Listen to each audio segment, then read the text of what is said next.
The symptoms that patients often come to me with are a kidney stone or urinary problem. They are a group of symptoms. Now my problems are, is there any problem with my stomach? Gas problem? Oh doctor, I forgot to mention that, it is very difficult.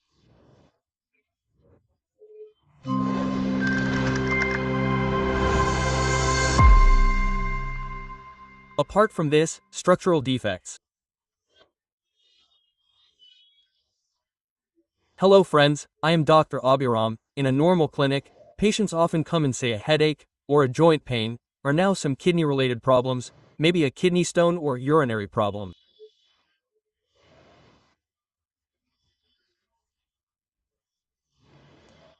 After saying that, we just need to ask one question. Is there any problem with my stomach? Gas problem? Oh doctor, I forgot to mention that, it is very difficult because then their main concern is only this headache or joint pain. But another problem that has been with them for a long time is this stomach problem. What can we learn from this? Perhaps one of the root causes of many diseases is our gut health or stomach condition or problems with the digestive system. If we think about it, it is understandable. Because, if we are not able to digest the food we eat properly, absorb the nutrients from it, and excrete the rest properly, we will start getting diseases. Because everything is based on this one food. We cannot survive for a long time without food, without nutrient-rich food, or without food at all. It will lead to diseases. So, this may be the basic reason for everything. If you have excessive bloating, occasional excessive gas, as well as lower gas, all these are bothering you excessively, as well as constipation, diarrhea, and sometimes diarrhea, and mucus-filled stools, then there is a possibility that you have SIBO. This is a terminology that is not very old, small intestinal bacterial overgrowth, SBO.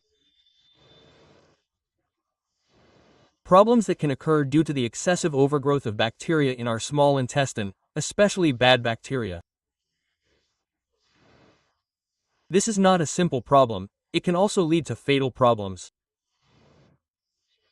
Actually, there are more than 200 types of microorganisms, millions of organisms in our intestines. There are more than 200 types of bacteria, fungi, and viruses. A good percentage of these microorganisms are beneficial to us. But there are also some that are harmful to us. When there are significant changes in the balance of these harmful and good microorganisms, there will definitely be problems. There will be significant failures in the digestive system. When we look at some of the probable reasons that can be said about this disease called SIBO, one reason is that our acidic media is actually good acid secretion in our stomach. That is, the acid secretion that is released as digestive juice is in the stomach. It is hydrochloric acid. It is a slightly strong acid. So when this acid medium decreases and it goes to an alkaline medium, then this bacterial overgrowth actually increases. In fact, as we move forward from the stomach, a good part of the primary digestion takes place in the stomach. After that, it slowly moves to the next part, the small intestine, the large intestine, and so on, and it goes into each portion. Up there, the most absorption occurs in our small intestine. So, this is called hypochlorhydria of the stomach. So what is the reason for the pH value of this stomach to decrease and become alkaline? We can probably say a few things about it. 1. It is called atrophic gastritis. That is, the destruction of the glands that produce this acid over time is a problem that can be mentioned. 1 is autoimmune diseases. Autoimmune diseases in the digestive system may be a cause. It is said that the bacteria H. pylori is not good for us. Its excessive activity can lead to atrophic gastritis, which can lead to a chronic gastritis stage, and from there to a permanent disorder of this gland. Therefore, the acidic medium is lost there. Similarly, when there is a problem of continuous over-the-counter medication, gas, many people go straight to the medical shop and ask if there is a medicine for gas, then they take over-the-counter medicines. Its continuous use can also lead to this condition. What happens here? In the stomach that has lost this acidic medium, these food substances enter the next part, the small intestine, without digestion taking place properly. The reason for the improper digestion is that there is no acidic medium there. There is no acidic medium or medium to take place. The main function of the small intestine is the absorption of nutrients. So, these foods, are more likely to ferment there. Then, that balance of good bacteria and bad bacteria is lost. Bad bacteria multiply. This is actually one of the causes of SIBO, small intestinal bacterial overgrowth. Similarly, excessive alcohol consumption increases the chances of destroying the basic properties of the stomach and reaching a state of SIBO. So, one of the causes of this is the overgrowth of bad bacteria that is proportional to these two bacteria that I already mentioned, 2-hypochlorhydria, that is, a problem of losing the acidic medium, and the third is low motility.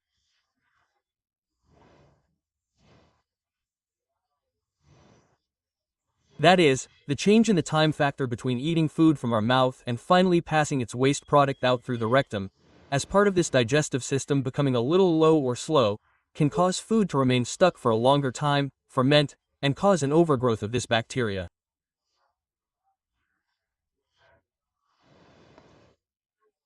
If you understand the difference between alcohol abuse and use abuse, the problem is solved. While many people go into a dependency on it or too frequent alcohol consumption, it is definitely better not to consume alcohol at all. However, those who cannot minimize it and limit it are more likely to have this problem.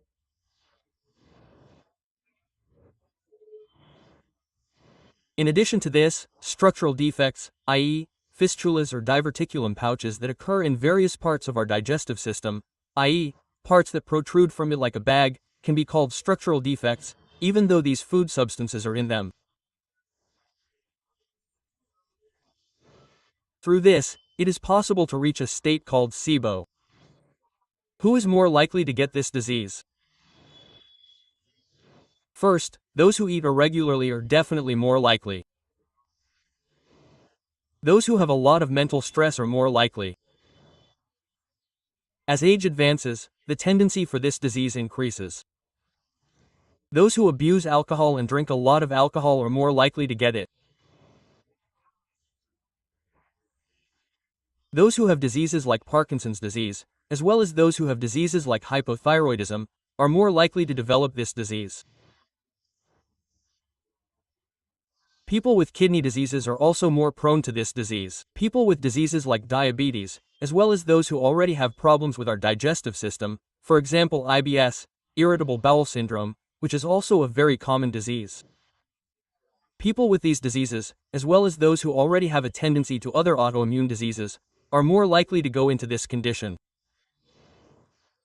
Now, what are the problems that we can get through this condition? The most serious problems that can occur are absorption defects. Functional disorders in the small intestine, which is the main part that absorbs its nutrients, both macro and micronutrients, from the food we eat, certainly lead us to deficiencies. In the meantime, if you have unexplained tingling in your hands and feet, you are a person with a problem with gas, and you have had this problem for several years.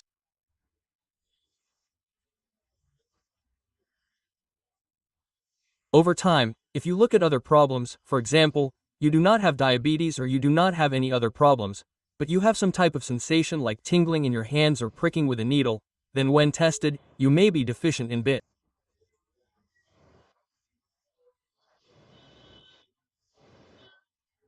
Because due to this disease, you already have this disease that you did not recognize, and you are deficient in BHMS.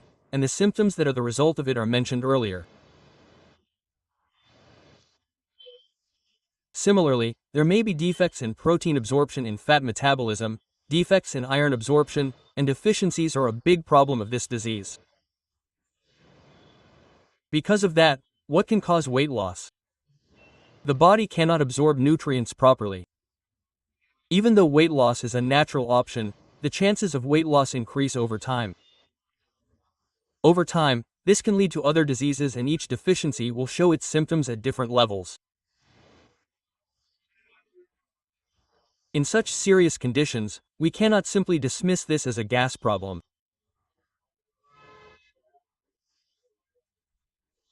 Often, stomach-related problems are caused by the intestines, which perform the primary functions of our body or provide us with the things we need from the food we eat.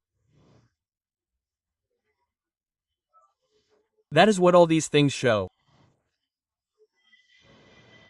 So if you have this kind of excessive bloating, belching, bloating, flatulence, and occasional stomach pain, it may be better to be a little more careful. How can we manage this condition? The first thing to pay attention to is the diet itself, because primarily the problems that came with that diet and the damage that came with it in the digestive system led to this situation. So, first of all, completely avoid junk food in your diet. Completely avoid sugar. There is no need to eat a little extra fiber, but there is no need to avoid it completely. Reduce the amount of fiber to a moderate amount. Don't think that this is a problem and keep eating fiber. There is no need for that. It may also be good to minimize the amount of fiber. If you have alcohol use, completely stop it. If you smoke, completely stop it. Similarly, we understand the things to avoid now. Now, probiotics are elements that always help your stomach's digestive system. That is, foods that are capable of producing good bacteria and that contain it. All of them, such as probiotics, are available to us now. Or we can buy some things that can produce good bacteria at home.